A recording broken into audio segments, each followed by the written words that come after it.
हमने पढ़ा था वाइल लूप। लूप हमने कहा था कि यार एक लाइन को अगर हमने बार बार चलाना है तो उससे बेहतर है कि उसको कॉपी पेस्ट करें, उसका लूप चला लें कि 5 दफ़ा ये काम हो, 10 दफ़ा ये काम हो। फिर लूप के अंदर मज़ा ये है कि उसके अंदर 3 चीज़ें इन्वॉल्व होती हैं एक लूप को मुकम्मल करने में। कौन बताएगा? इनिशियल वैल्यू, कंडीशन और इंक्रीमेंट या डिक्रीमेंट। इनिशियल वैल्यू मतलब लूप कहाँ से शुरू करना है, कंडीशन मतलब लूप को कहाँ रोकना है, और इंक्रीमेंट या डिक्रीमेंट। अगर आपकी इनिशियल वैल्यू 0 है और आप लूप को 50 पे रोकना चाह रहे हो तो आप इंक्रीमेंट करोगे या डिक्रीमेंट? इंक्रीमेंट। अगर आपकी इनिशियल वैल्यू 100 है और आप उसको 40 पे रोकना चाह रहे हो तो आप डिक्रीमेंट करोगे या इंक्रीमेंट? डिक्रीमेंट करोगे। अगर यानी इनिशियल वैल्यू बड़ी है और छोटी की तरफ रोकना है तो डिक्रीमेंट होगा, अगर इनिशियल वैल्यू छोटी है और बड़ी पे जाके रोकना है तो इंक्रीमेंट। और इंक्रीमेंट डिक्रीमेंट हमेशा 1 से भी हो सकता है, +2 से भी हो सकता है, +5 से भी हो सकता है, वो आपकी लॉजिक के ऊपर है। लेट्स सपोज मैंने एक लूप को 1 से लेके 10 तक चलाना है और उसके अंदर मैं इंक्रीमेंट 5 का करूं तो वो लूप कितनी दफ़ा चलेगा?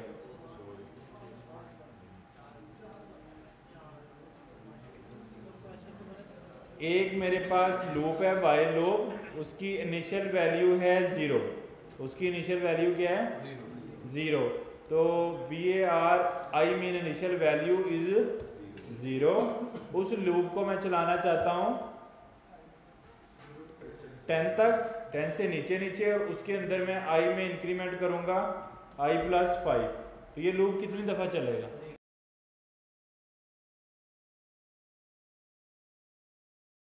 एक दफ़ा चलेगा, 2 दफ़ा चलेगा, 10 बार चलेगा, कितनी दफ़ा चलेगा? अच्छा जी, कितने लोग कह रहे हैं जी 1 दफ़ा चलेगा और कितने कह रहे हैं 2 दफ़ा चलेगा, और जो कुछ भी नहीं कह रहे उनका भी क्या करें? उनके साथ कुछ करना पड़ेगा। तो चला लें इसको, 2 बार चलेगा, 1 दफ़ा।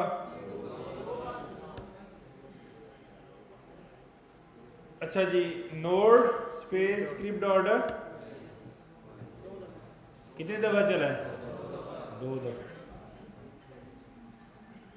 क्यों 2 दफ़ा चला है? देखो 0 से शुरू हो रहा है तो पहले वैल्यू इसकी क्या है?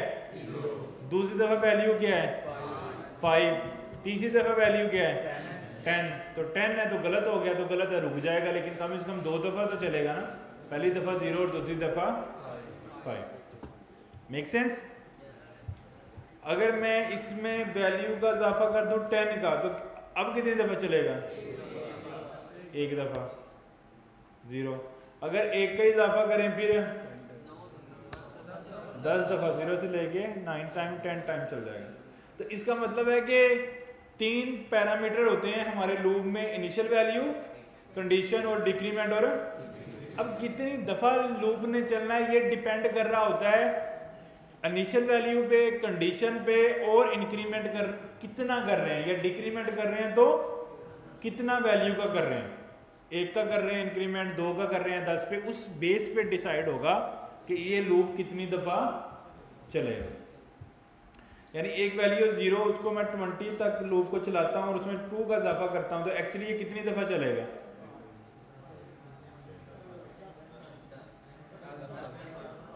हैं?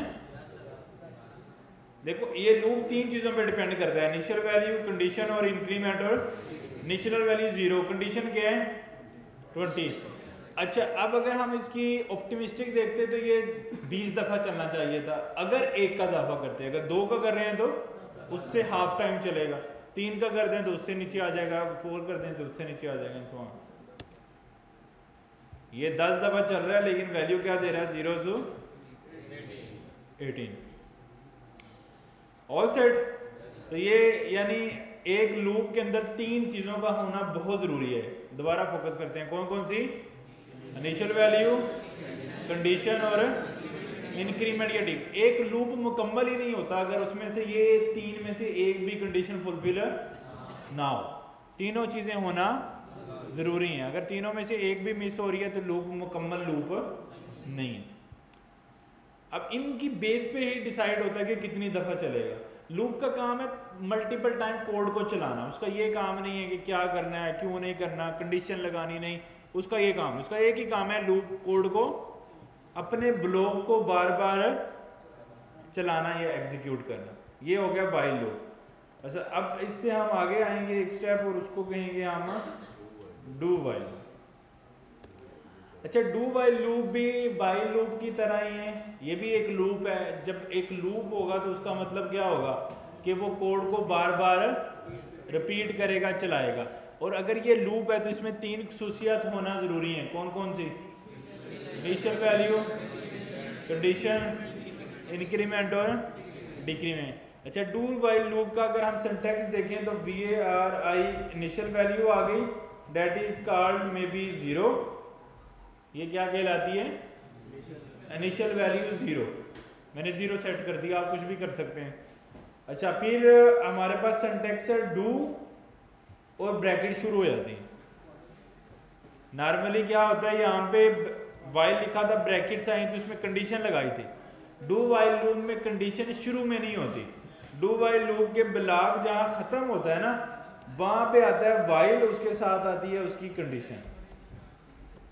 यानी डू वाइल लूप का ये सिंटैक्स है, डू वाइल और साथ में डू ब्रैकेट्स आएंगी, यानी हमारा कंट्रोल आएगा जिसने चलना है, फिर वाइल के साथ कंडीशन आएगी। तो कंडीशन क्या है? आई लेस देन मे बी 10। ठीक है, हैं ग्रेटर लगा दी, लेस देन 10। अब इसके अंदर हमने क्या किया, कंसोल करा लिया आई को, और आई में वैल्यू इजाफा कर दिया 10 का। अच्छा, इसको समझने से पहले हम एक केस और मैंने भूल गया, उसको आपको करवाना है। इसी पे वाइल पे दोबारा आते हैं।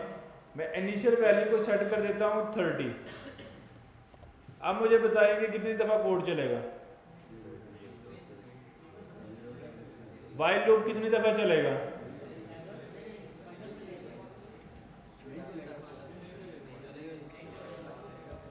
इस वक्त कोड जो लिखा हुआ है वो कितनी दफ़ा चलेगा? हैं? क्यों?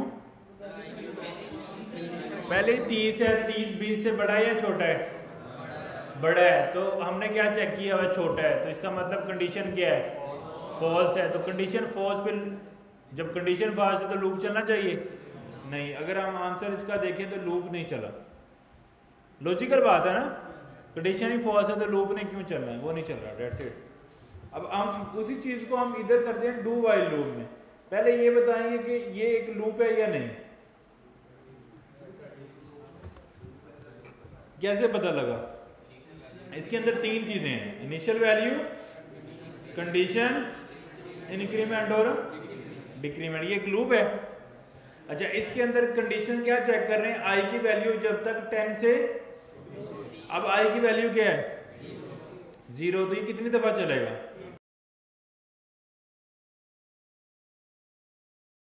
एक दफ़ा चलेगा। ऐसे ही हुआ ना?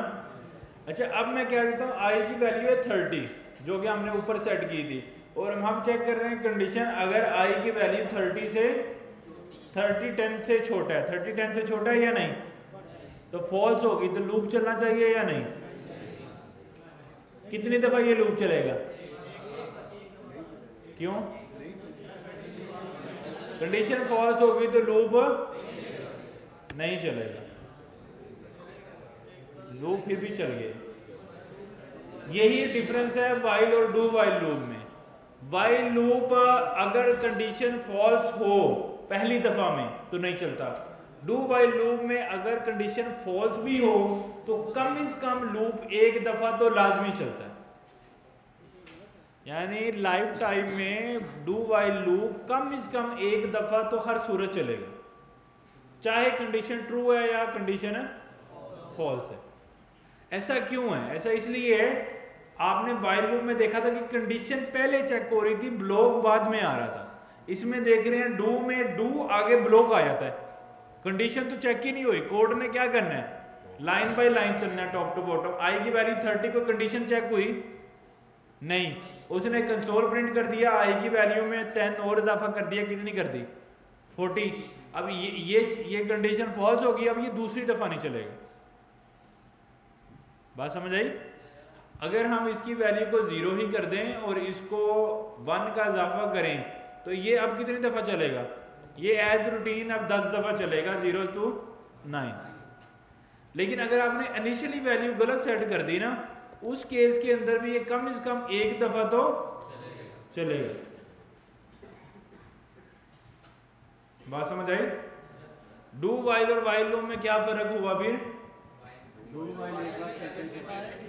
वाइल कम से कम एक दफा लाजमी चलता है, चाहे कंडीशन ट्रू है चाहे कंडीशन है। उसकी रीजन क्या है, एक दफा क्यों चलता है? क्योंकि डू वाइल में कंडीशन ब्लॉक खत्म होने के बाद में आती है, वाइल लूप में ब्लॉक शुरू होने से पहले आती है। तो इसलिए कम से कम एक दफा तो लाजमी चलता है, चाहे कंडीशन ट्रू हो या नहीं। लेकिन वाइल लूप में ऐसा नहीं होता। वाइल लूप में क्या है कि कंडीशन ट्रू है तो चलेगा, कंडीशन फॉल्स है तो नहीं चलेगा। कम से कम एक दफा चलने वाली कंडीशन जो है उसका कोई डू वाइल लूप से ताल्लुक नहीं है। बाकी ये लूप ही है। लूप क्यों है? इसमें 3 चीजें हैं। कौन कौन सी? इंक्रीमेंट, कंडीशन और इंक्रीमेंट डिक्रीमेंट, इनिशियल वैल्यू। अच्छा, अब आ जाती है फॉर लूप। क्या आ जाता है? अच्छा, फॉर लूप के अंदर क्या है, उसका ये सिंटैक्स है। हमारा जो ब्लॉक है ना, ब्लॉक, उसके शुरू में ये सिंटैक्स आता है फॉर लूप।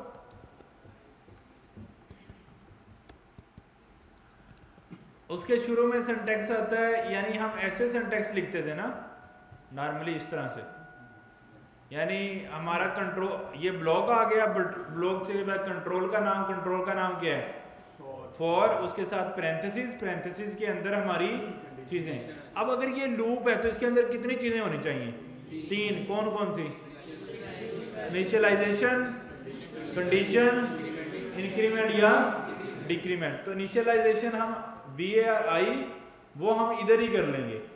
ये जो सेमी कॉलन है ये क्या शो करता था? Line and. ये क्या करता है? शो। तो समझो कि ये 3 लाइनें हमने यहाँ पे बनाई हैं। पहली लाइन, उसके बाद लाइन एंड, फिर दूसरी लाइन शुरू हो गई, फिर लाइन, फिर तीसरी लाइन शुरू हो गई। तो एक ही इसके अंदर 3 लाइनें, और 3 लाइनों में क्या है? पहली ये क्या चीज शो कर रही है? इनिशियलाइजेशन। ये क्या शो कर रहा है? और ये क्या शो कर रहा है? इंक्रीमेंट या। तो फॉर लूप है या नहीं? लूप में होने में 3 चीजें होनी चाहिए, इनिशियलाइजेशन, कंडीशन और इंक्रीमेंट या। तो तीनों चीजें इसके अंदर पूरी हैं। अब फॉर लूप का वाइल और डू वाइल लूप से क्या डिफरेंस है? फॉर लूप, डू और उसकी निस्बत इसमें सिंटैक्स इजी है, यानी एक ही लाइन के अंदर तीनों चीजें लिख सकते हैं हम।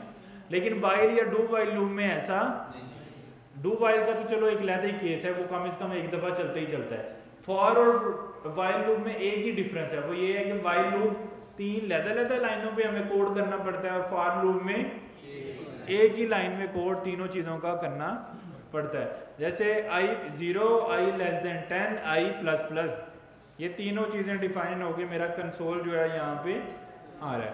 अब यहाँ पे इसको हिट करते हैं और देखते, ये कब तक चलना चाहिए?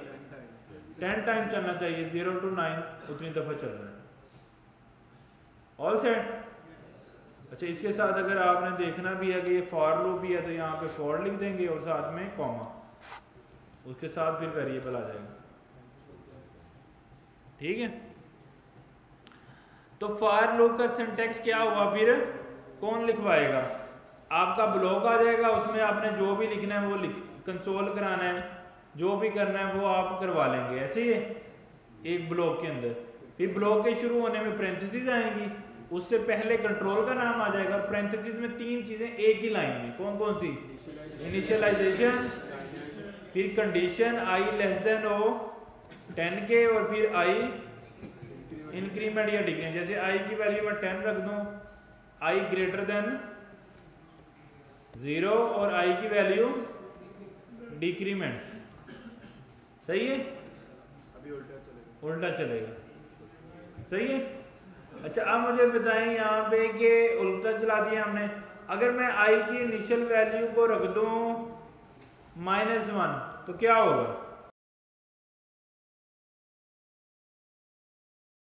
एक भी दफा नहीं चला, क्यों? -1 0 से बड़ा नहीं है, कंडीशन गलत है। जब कंडीशन गलत है तो ये चलेगा नहीं, तो जब कंडीशन गलत है तो फिर ये कुछ भी नहीं चलेगा। यानी for loop equal to while loop, बस फर्क ये है कि फॉर एक ही लाइन में आता है और वाइल लूप में अलग अलग लाइनें जो हैं वो लिखी जाती हैं, ये एक फर्क है उसके अंदर। ऑल सेट फॉर लूप का समझ आ गया आपको कि किस तरह से हम इसको एडजस्ट जो है वो कर रहे हैं।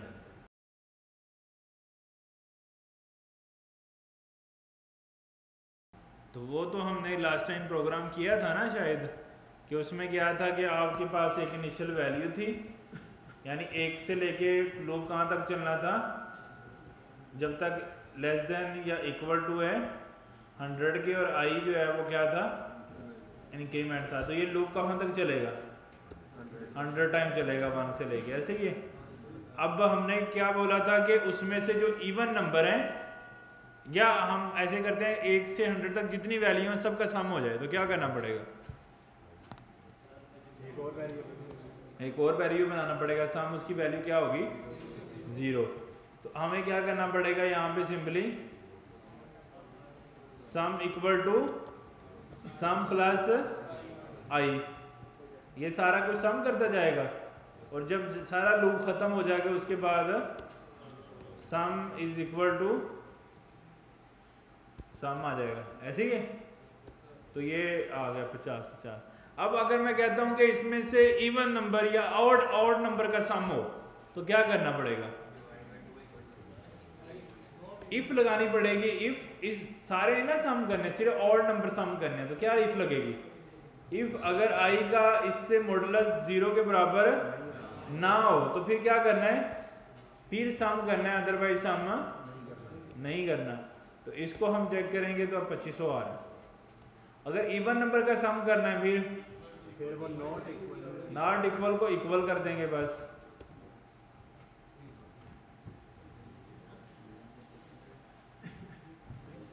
समझ आ गई ना?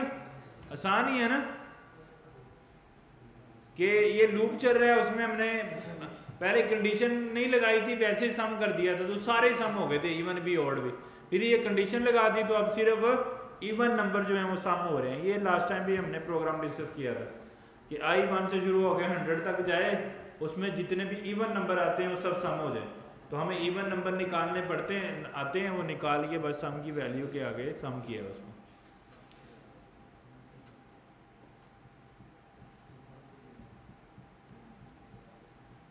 अगर हम ऐसे करेंगे सारे इवन नंबर सम करने हैं बट वो ग्रेटर देन हो आई की वैल्यू 50 से, यानी 50 से ऊपर 100 के दरमियान जितने भी इवन नंबर आ रहे हैं वो सम करने हैं, तो फिर क्या करना पड़ेगा?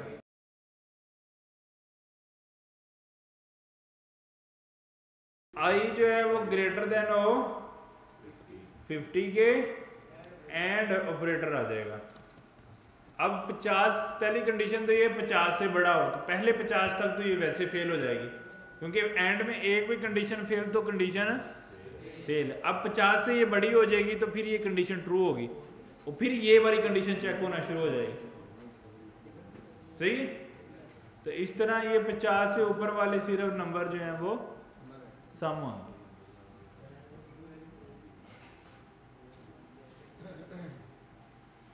यानी थोड़ा थोड़ा दिमाग को हिलाना पड़ेगा। टूल वही है, इसमें से अगर एक भी चीज़ देखें ऐसी नहीं है जो हमने नहीं पढ़ी हुई, सारी चीज़ें हमें पता है कि क्या करती हैं, लेकिन दिमाग को रन टाइम पे प्रॉब्लम जब सामने आती है उसको पहले तो प्रॉब्लम को डिवाइड करना है, छोटी प्रॉब्लम बनाना है, डिवाइड एंड कंकर की स्ट्रैटेजी यूज़ करनी है। उस छोटी प्रॉब्लम को समझना शुरू करना है। जैसे हमने 1 से 100 तक नंबर प्लस करने हैं लेकिन जो 50 से बड़े हों।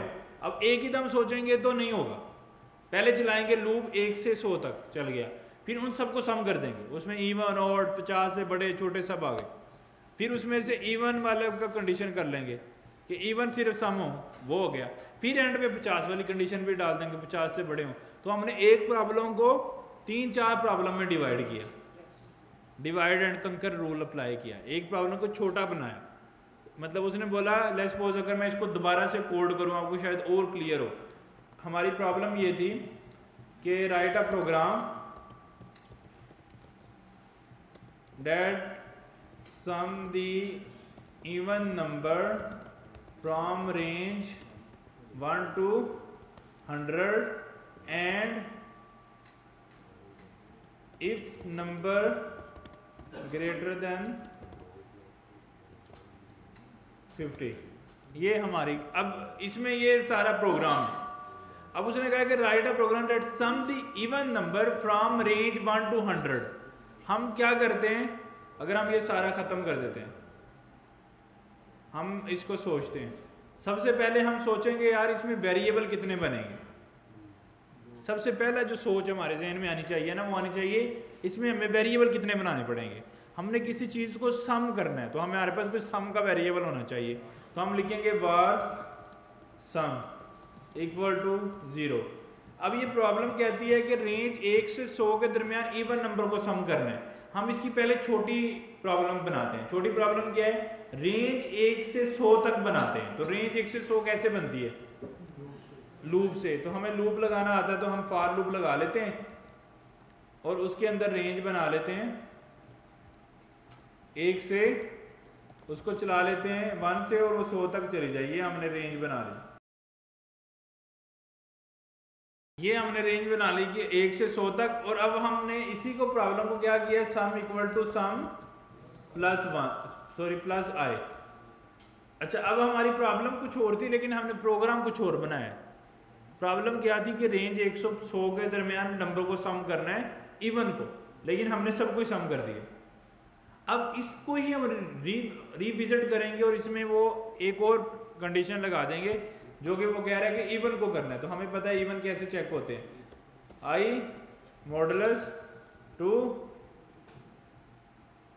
वो चीज़ आ गई और उसको मैंने यहाँ पे सम कर दिया। ठीक है, यानी उसी लाइन को मैंने कंडीशन में रैप कर दिया। अब वो कह रहा है कि 50 से ग्रेटर हो नंबर फिर सम करना है। अब इसी के आगे हम i जो है वो ग्रेटर देन 50 एंड लगा देंगे। यानी एक प्रॉब्लम को 3-4 छोटे हिस्सों में करते करते हम वहां तक पहुंच गए। तो जब आप प्रॉब्लम देखो तो पहले उसकी कुछ शॉर्ट या समरा कोई इजी वाला फॉर्म बनाओ जो कंप्लीट हो जाए, फिर उससे मुश्किल उसको करो, फिर उसमें नई चीज़। एक ही काम करते रहेंगे, वो जवाब भी नहीं आ रहा, होता क्या है ना, इंसान डिमोटिवेट होता है। अब मैं एक प्रॉब्लम है बहुत मुश्किल है, नहीं समझ आ रही। लाइक एक प्रॉब्लम मैं आपको देता हूँ, शायद आपको पहले भी दी हो मैंने, कि एक नोट है ना 5000 का, एक नोट है 5000 का। इसको इसमें बताने हैं कि कितने पॉसिबल नोट्स जो है ना वो मुझे मिल सकते हैं, यानी कितने छोटे नोट्स को मिला के मैं ये नोट बना सकता हूँ, सारे नोट यूज करने, और उनकी कितनी कितनी तादाद होगी। नहीं समझ आया, इजी करते हैं। एक 100 का नोट है, 100 का नोट हमारा पाकिस्तानी 100 का नोट है। अब हमारे पास 100 से छोटे कितने नोट हैं, कौन कौन से, 10, 20 और। अब आपने मुझे बताना है कि कितने कौन से जमा करें, नोट सारे यूज करने हैं तो 100 बन जाए। कितने करेंगे, 2 50 के करेंगे तो 100 बन जाए, लेकिन मैंने कहा कि सारे नोट यूज करने हैं। फिर क्या करना पड़ेगा, 1 50 वाला, 2, अब 3 10 वाले, या 2 20 वाले और 1 10 वाला, दोनों ही स्ट्रेटजीज ठीक हैं। ये हमने काउंटिंग बतानी। हम बताएंगे कि इसमें हम 50 का 1 नोट यूज करेंगे, 20 के 2 नोट यूज करेंगे और 10 का 1 नोट यूज करेंगे, तो 100 बन जाएगा। इसी तरह अगर हमने 500 बनाना है तो हमने सारे नोट यूज करने हैं। नोट सारे यूज करने हैं, रेंज कोई भी हो सकती है।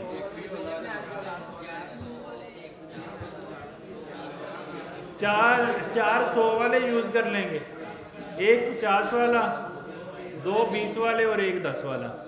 इसी तरह 1000 का बनाना है तो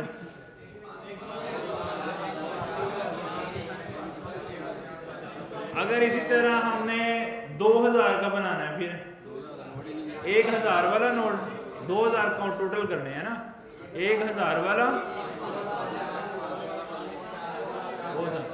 इसी तरह हमने अगर 6000 बनाना है, फिर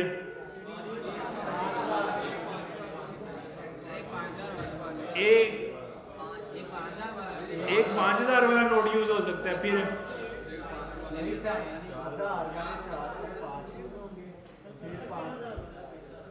अगर हमने 12000 बनाना है, फिर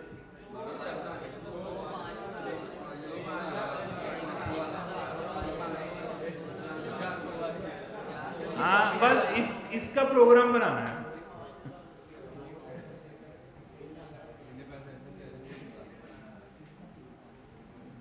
इसका प्रोग्राम बनाना, ये समझो ये वो प्रोग्राम है जो एटीएम में चलता है। समझ आ रहा है?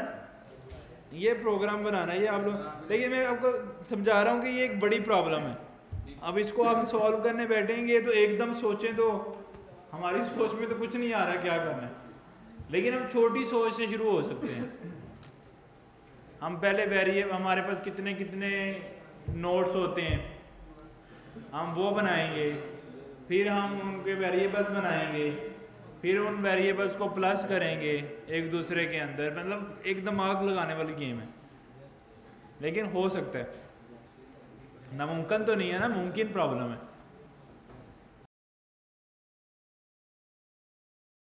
चलो एटीएम वाली कंडीशन भी फुलफिल कर लें, वो कौन सा थोड़ी है। एटीएम क्या करता है, वो भी ऐसे ही करता है कि मैक्सिमम बड़ा नोट निकालता है शायद।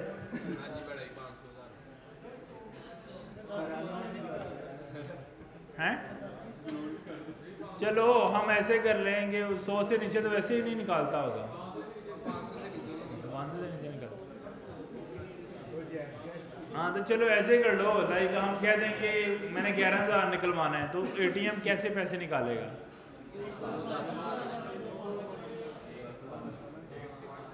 हाँ तो वो उसको बताना है, यानी हमने एक ऐसा प्रोग्राम बनाना है जो एटीएम वालों को सोच लें। एटीएम का प्रोग्राम बनाना है कि जो भी, लाइक हम अगर 20000 निकालना चाह रहे हैं तो हम कैसे निकाल सकते हैं। ऐसे वो करता नहीं है, 5-5 वाले सारे नहीं देगा वो 15 देगा, 5-5 वाले 3 देगा, फिर बाकी 1000 वाले देगा, फिर 2 500 वाले देगा, कुछ ऐसा। लेकिन खैर जो ये नोट्स वाला तो ऐसे है, इसका प्रोग्राम ये है कि एक नंबर है, उसमें मैक्सिमम कितने नोट्स, यानी ये जो पैसों वाले नोट होते हैं ना, ये कितने उसमें आ सकते हैं, उसकी क्वांटिटी क्या होगी। सिनेरियो बनाया तो है तुम्हारे सामने सारा, ठीक है, हलवा कर दूं तुम्हें मैं सारा, यही तो आपसे करवानी है चीज़ें। लेकिन बात यह है कि इस प्रॉब्लम को पहले छोटा समझे, उस आसान पहले बनाएं, फिर उसके अंदर चीज़ें ऐड करते करते करते करते आखिरी स्टेज तक लेके जाएं। और अगर नहीं जा रही तो कम से कम कुछ 70-80% तो ठीक होगा ना, क्या ख्याल है? तो इस तरह से हम इस प्रॉब्लम को सॉल्व करते होते हैं। अच्छा जी, फॉर लूप हो गया। अब ये 2 और लूप भी होते हैं, फॉर इन और फॉर ऑफ, और कुछ बल्कि और भी होते हैं, map filter, reduce, lot of different filter, लेकिन वो हम बाद में करेंगे, वो हम अभी नहीं कर सकते। लेकिन यही बेसिक लूप जो है ना, वो हैं जिनको हमने पढ़ना था, पढ़ लिया। कितने कौन सा लूप पढ़ा हमने? While loop, do while loop और फॉर लूप, ठीक है। अच्छा, आज हमने जो चीज़ मज़ीद पढ़नी है वो ये है कि हमारे पास जो है ना, हमें ऐसा कुछ करना चाहते हैं,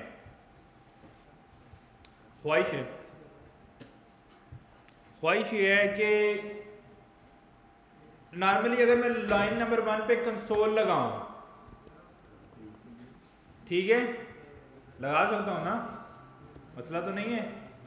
और लाइन नंबर 2 पे कंसोल लगाऊँ लाइन 2 और पहली पे लगाऊँ हेलो वर्ल्ड। ये चलो उसको भी लाइन 2 लाइन 1 क्या देते हैं और क्लैरिटी आ जाएगी। अच्छा जी, ये लाइन नंबर 1 कब चलेगी?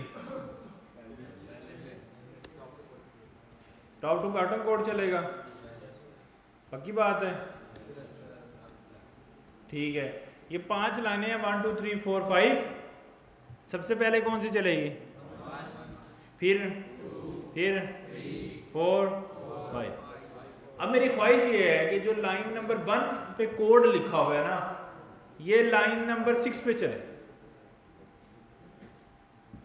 कोड भी वहीं पे लिखा हो यानी कोड भी नीचे नहीं मैंने लेके आना, कोड भी लाइन नंबर 1 पे लिखा रहे, कोड भी लाइन नंबर 1 पे ही लिखा रहे। और कोड को चलाना भी तब, यानी पहले लाइन नंबर 1 ना चले, पहले लाइन नंबर 2 चले, फिर जब 5 तक चल जाए फिर लाइन नंबर 1 चले।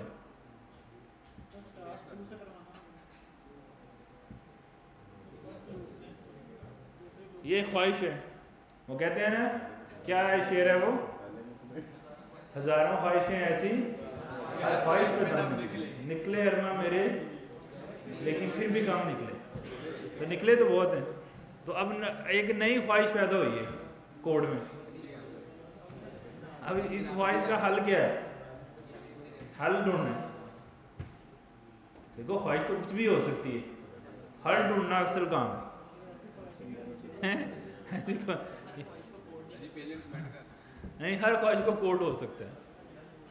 हम डेवलपर हैं, हम कुछ भी कोड कर दें। क्या करें फिर? ये एक बंदा जो है ना, वो देसी बंदा यहाँ बैठा हुआ है हमारे सामने, ये कह रहा है ये कर दें, कर दे। सलूशन तो बड़ा जबरदस्त है, हाँ ठक देसी चला है, दिमाग तो उसके अंदर पूरा है। हाँ भाई ठीक है, चलते क्या है, कम होना चाहिए था जिम्मे मर्जी की क्या।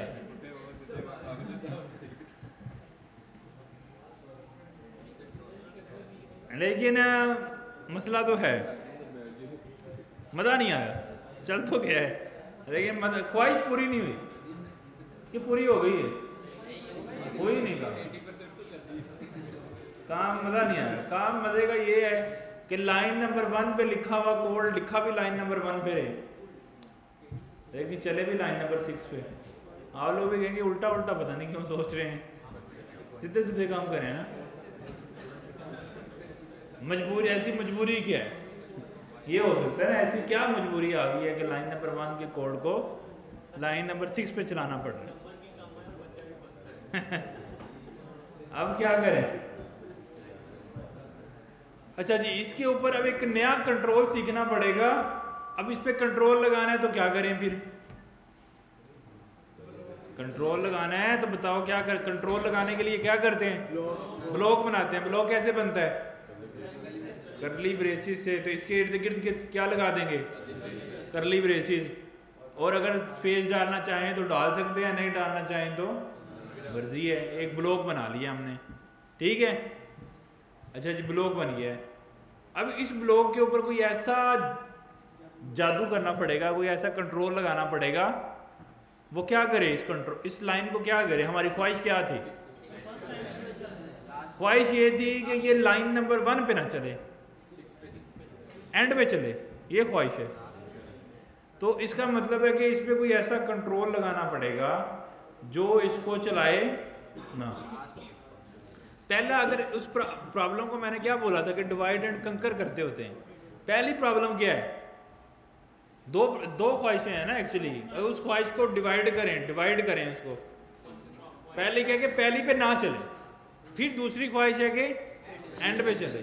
तो पहली ख्वाहिश तो पूरी करें कि चले ही ना। अब ये क्या कहेगा? ये बोलो, ये कहेगा इफ फॉल्स। पहली ख्वाहिश पूरी कर दी उसने, ये चले ही ना। लेकिन इससे फिर दूसरी ख्वाहिश पूरी नहीं हो रही कि एंड पे चले। क्या ख्याल है? तो तो इसका मतलब है कि ये वाला कंट्रोल तो नहीं चलेगा, कंट्रोल तो लगाना है लेकिन ये वाला कंट्रोल खराब है, ये नहीं लगाना। अब इस कंट्रोल की जगह पे एक नया कंट्रोल हम सीखेंगे, डेट इज कॉल्ड फंक्शन। बड़ा तरसाया है लेकिन हमारे हाथ आ गए। अब इसकी इच्छी बिच्छी करते हैं, क्या ख्याल है, कर दें?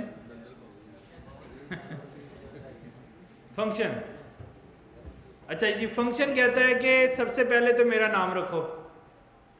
ये अजीब ही बंदा है, अभी तक ऐसा कोई कंट्रोल नहीं आया था जो कह रहा था मेरा नाम रखो। फंक्शन कह रहा है मेरा नाम रखो, उसका नाम रख देते हैं क्या, ABC, ठीक है, ABC रख दिया उसका नाम। अच्छा जी, अब इसको हम चलाते हैं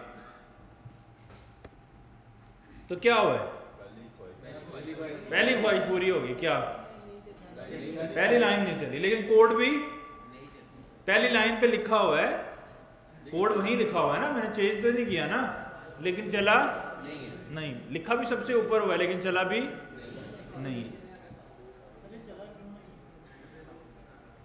ये तो आप कंट्रोल को समझना पड़ेगा हैं। अब नीचे लाके, अच्छा ये कोई जादू चलाना पड़ेगा फिर। अच्छा जी, जादू क्या है, ABC ब्रैकेट सेमीकोलन, बस अब हमारी पूरी ख्वाहिश उम्मीद है कि हो जाएगी।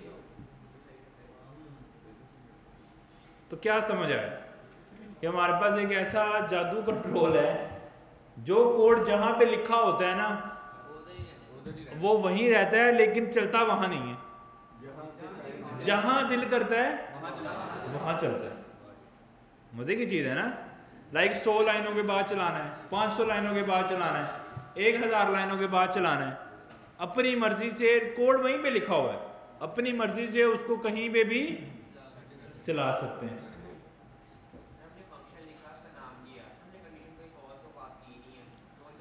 हाँ, अब इसका ये कंट्रोल देखो, अभी मैं ये तो नहीं बता रहा कि कंट्रोल का सिंटैक्स क्या है, अभी मैं बता रहा हूँ कंट्रोल करता क्या है, करता क्या समझ आ गई ना। अब इसको लिखना कैसे है उस पर भी आ जाएंगे, ठीक हो गया। अच्छा, मुझे सबसे पहले बताओ कि इस कंट्रोल ने क्यों कहा कि मेरा नाम होना चाहिए, क्योंकि हमने क्या बोला है, इसके अंदर दो ख्वाहिशें इन्वॉल्व थी, एक तो वहां नहीं चलाना जहां कोड लिखा है और वहां चलाना है जहां नहीं लिखा, अपनी मर्जी से किसी भी लाइन पे। तो ऐसा करने के लिए वो कह रहा था कि इसका नाम, जिस तरह वेरिएबल बनाते हैं, क्यों बनाते हैं, उसको एक्सेस कर सकें, उसका नाम रखते हैं, नाम उसका हेल्प करता है ना एक्सेस करने में। इसी तरह फंक्शन का वो कहता है नाम रखो ताकि मैं इसको क्या कर सकूं, एक्सेस कर सकूं, कॉल कर सकूं, ठीक है।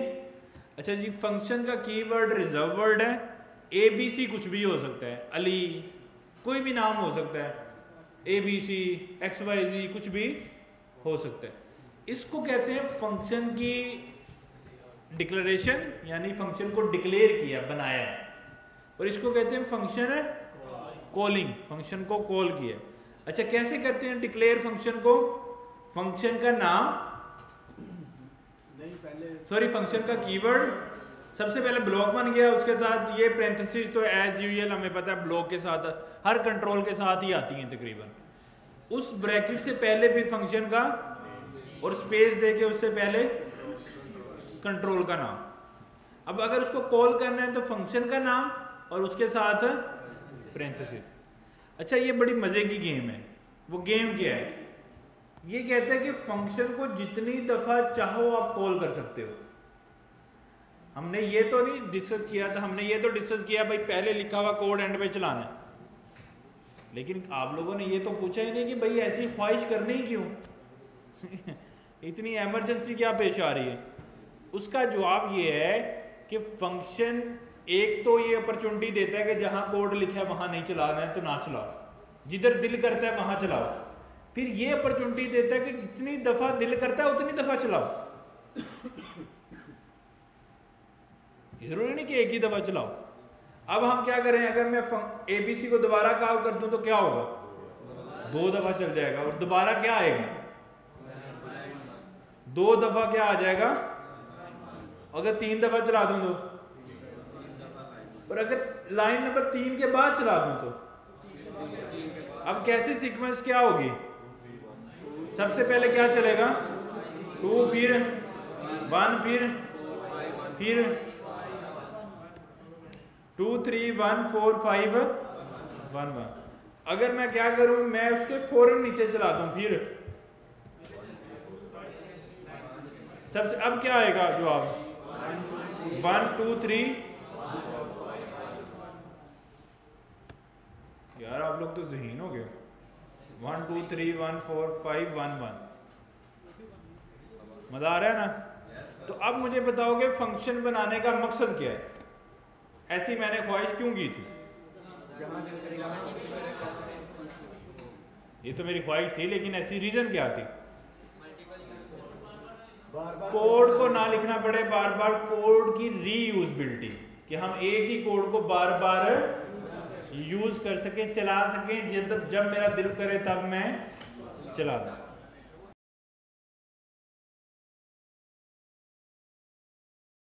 तो मैंने कहा कि हमने कोड लिखा है, ये लाइन नंबर 1 जिसमें कंसोल आ रहा है वो ब्लॉक है। ये जब भी कॉल होगा तो एक्चुअली ये वाला ब्लॉक जो है ना वो चलेगा, ये वाला। अब ये कॉल हुआ तो एक्चुअली क्या चलेगा? ये, तो उसमें लाइन नंबर 1 आ जाएगा, फिर ये चलेगी, फिर ये चलेगी, फिर ये कॉल होगा तो फिर क्या चलेगा? फिर यही चलेगा, फिर ये आएगा यार। अब जब ये कॉल होगा फिर क्या होगा? फिर ये वाला ब्लॉक दोबारा चलेगा, और फिर ये अगर आ गया तो फिर क्या होगा? फिर ये ब्लॉक दोबारा चलेगा। तो यही तो हम कह रहे हैं कि जब भी उसका नाम लिखते हैं तो एक्चुअली उसका ब्लॉक चलता है। अब उसके ब्लॉक में जो आपका दिल करता है वो लिख दें। अब इसके ब्लॉक में अगर मैं 2 लाइनें लिख दूं, एक हेलो वर्ड भी लिख दूं, हेलो फंक्शन, तो क्या होगा एक्चुअली? सबसे पहले क्या होगा? पहले वाले मैं खत्म कर देता हूं। सबसे पहले क्या होगा? Hello function. सबसे पहले तो गौर से देखो, फिर फिर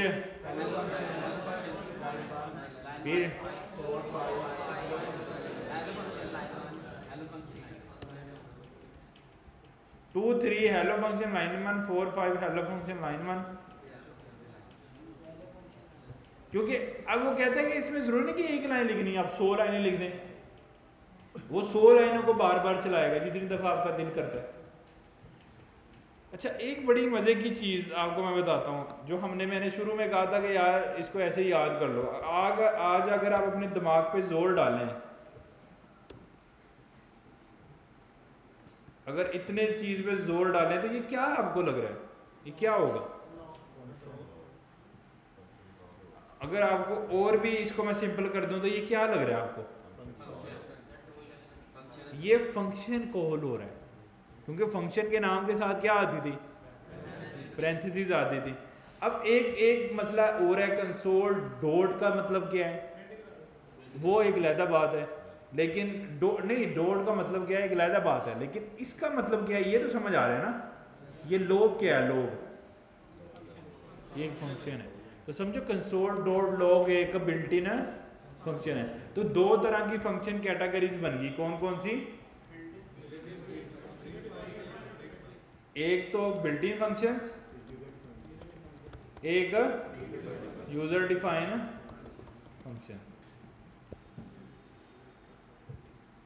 यूजर डिफाइन फंक्शन और बिल्ट इन फंक्शन, ये 2 टाइप जो हैं वो बन गए। समझ आ गई आपको? तो बहुत सारे ऐसे बिल्ट इन फंक्शन हैं जो बने बनाए हैं, हम कॉल कर सकते हैं, और कुछ हम अपनी मर्जी से बना सकते हैं,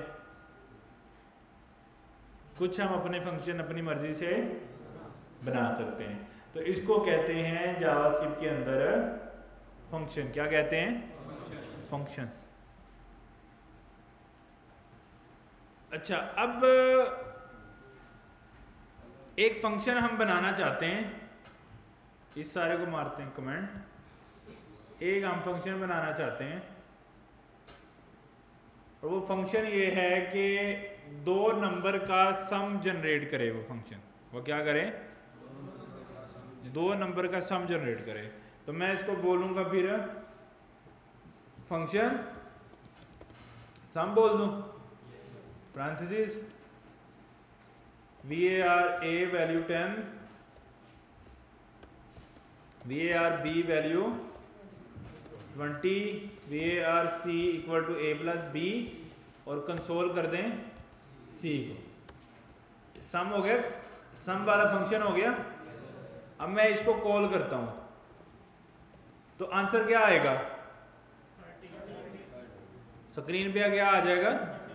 30 आ जाएगा, क्योंकि ये सारा कोड किसके अंदर पड़ा है? इस फंक्शन के अंदर। उसको अगर मैं इसको दोबारा कॉल कर दूं तो आंसर क्या आएगा? फिर दोबारा कॉल कर दूं फिर 30 आ जाएगा। लेकिन हमने फंक्शन का कोड बोला था, इसलिए लिखा है ताकि कोड को मैं रीयूजेबल कर लूँ। बार बार मुझे दो नंबर को सम करना है तो उसको चला लूँ। देखिए क्या ये मेक सेंस लग रहा है कि सेम ही नंबर दो बार बार सम हो जाए? यानी 10-20 बार बार सम हो जाए।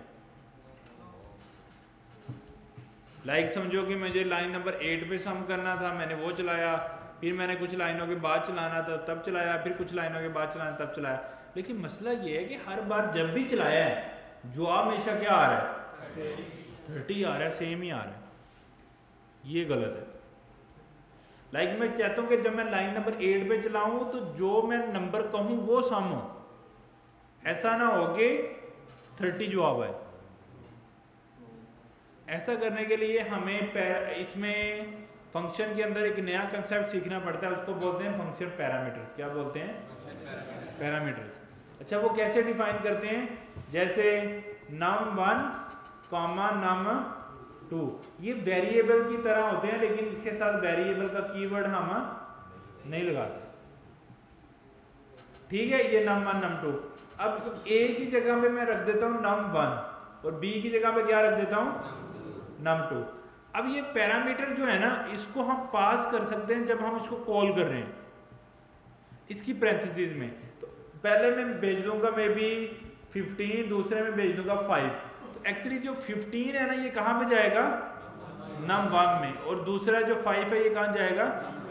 num2 में। तो num1 किस में जा रहा है? a में, और num2 b में। तो a प्लस b क्या हो जाएगा?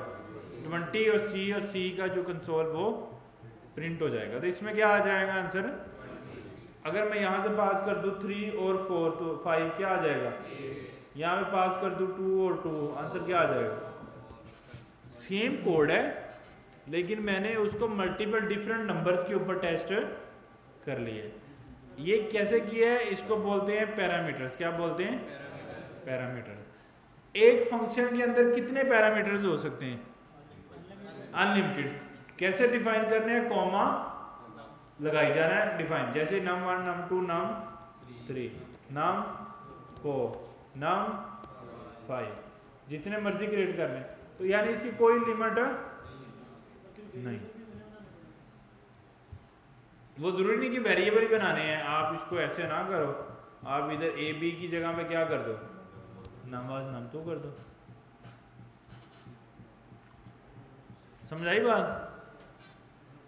अच्छा, 5, 10, इससे क्या फायदा हो रहा है कि मैं कोई भी नंबर कर सकता हूँ। इसको क्या बोलते हैं? पैरामीटर। इसको क्या बोलते हैं?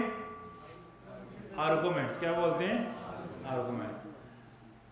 जहां फंक्शन को कॉल करते हुए जो हम वैल्यूज पास करते हैं उसको बोलते हैं फंक्शन आर्गुमेंट्स। क्या बोलते हैं? और जो एक फंक्शन वैल्यूज रिसीव करता है उसको क्या बोलते हैं? पैरामीटर्स। एक ही चीज के दो नाम है एक्चुअली। जब कॉल करते हैं जो वैल्यू पास करते हैं उसको आर्गुमेंट बोलते हैं, और जो फंक्शन रिसीव करता है उसको क्या बोलते हैं? पैरामीटर्स। और एक फंक्शन के कितने पैरामीटर हो सकते हैं? अनलिमिटेड। अब मुझे आप लोग बताएं एक चीज कि console.log के अंदर ये जो हेलो वर्ड है, ये इसका क्या है? ये इसका क्या है? ये इसका आर्गुमेंट है। जब कॉल करते हैं तो क्या पास करते हैं? लेकिन जो log का फंक्शन जावास्क्रिप्ट ने बनाया होगा उसका उसने क्या डिफाइन किया होगा? पैरामीटर। इसलिए उसने देखो पैरामीटर कितने काम के हैं कि मैं जब चाहूँ जो चीज़ चाहूँ वो भेज सकता हूँ फंक्शन को। फंक्शन एक जगह जाकर जावास्क्रिप्ट ने लिख के रख दिया है, लेकिन हम उसको बार बार कॉल करते रहते हैं जब जब console.log लगाते हैं, लेकिन हर दफ़ा वैल्यू क्या करते हैं? डिफरेंट भेजते हैं पैरामीटर के अंदर।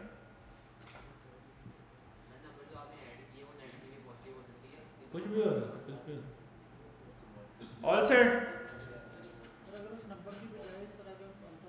हाँ अल्फ़ाबेट लिखें तो फिर भी जा सकता है, ऐसा ज़रूरी नहीं कि नंबर ही लिखने हैं। तो हम क्या करते हैं, सारा कुछ सेम यहाँ पे लिख देते हैं नवीद, यहाँ पे लिख देते हैं सर। ठीक है, तो ये क्या करेगा,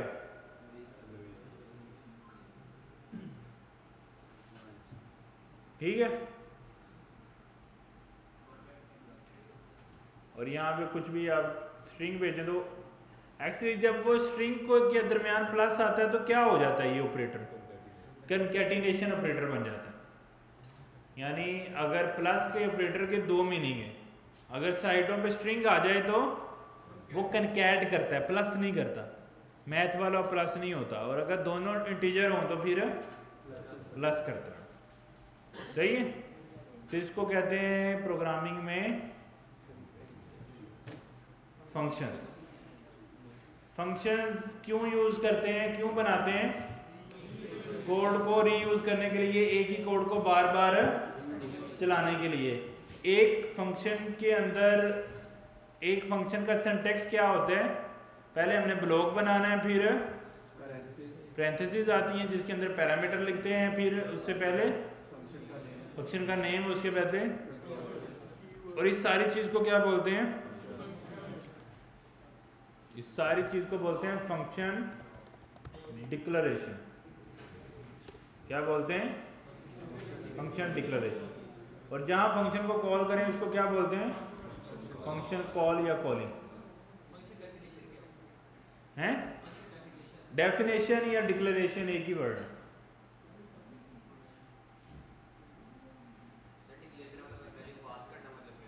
डिक्लेयर करना, कोड लिखना, उसकी डेफिनेशन डिफाइन करना, उसको राइट करना। यहाँ पे हम थोड़ी राइट कर रहे हैं, यहाँ पे बस कॉल कर रहे हैं। जैसे console.log को हम कॉल करते हैं, हम उसको राइट नहीं करते, वो भी एक फंक्शन है, लेकिन वो कौन सा फंक्शन है, बिल्ट इन फंक्शन है। तो बहुत सारे जावास्क्रिप्ट हमें बिल्ट इन फंक्शन बना के देता है जो हम यूज करके अपना काम आसान कर सकते हैं, और बहुत सारे हम एज अ यूजर डिफाइन भी फंक्शन है बनाएंगे। ठीक है, आज इंशाल्लाह इतना ही। नेक्स्ट